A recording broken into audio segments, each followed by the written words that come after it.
This movie I found to be a little bit different. And to tell you the truth, I don't even remember if I had watched this one in the past. And if I did, I totally forgot about it. So this came out in October of 94. The budget on the film is 8 million. The box office was almost 20 million. So about 2.5 times its budget. Not bad for a horror film of the 90s, especially a slasher film, as I always say.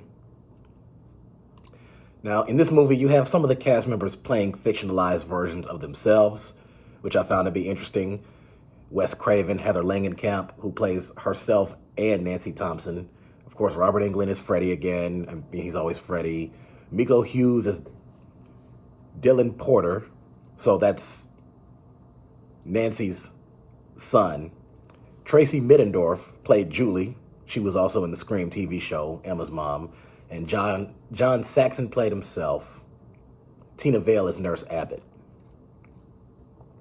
Now, the Internet Movie Database, Metacritic, they both gave it 64. Rotten Tomatoes, 79. And Google users, 82 to 86. So yeah, I would say that this one was a little bit of a step up from the sixth film. This one, I feel like I give it a 6, maybe 6.5.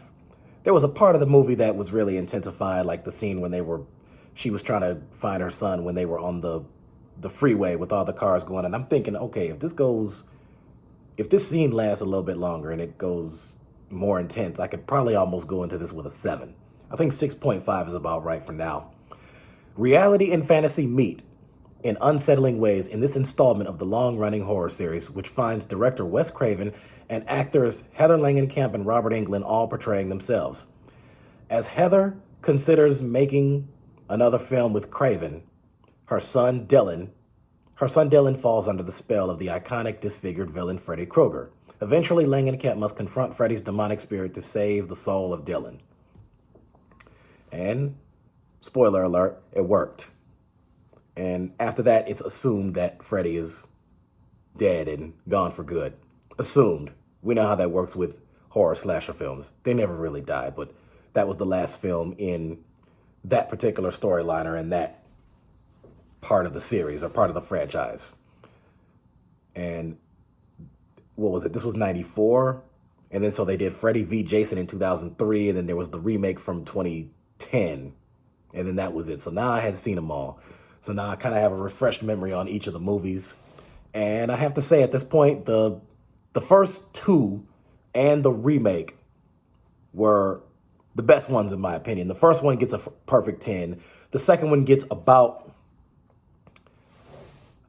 I think it deserves about a 9. I think it had a slow build up, and the remake gets like 9, maybe 9.5. I think the third one probably gets like a 7 or 8.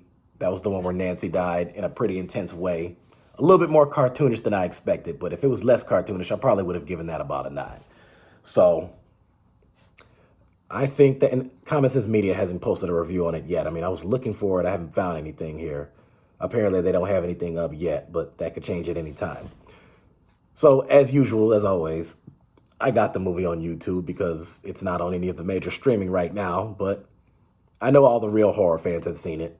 All the real Freddy fans have seen it. By any chance, if you didn't, you can rent it on YouTube, Amazon, Apple TV, Vudu, Google Play, all that stuff. So overall, I think that's what the movie gets from me, 6.5. So other than that, I got a lot more movies and shows to talk about. Like and subscribe. Stay tuned.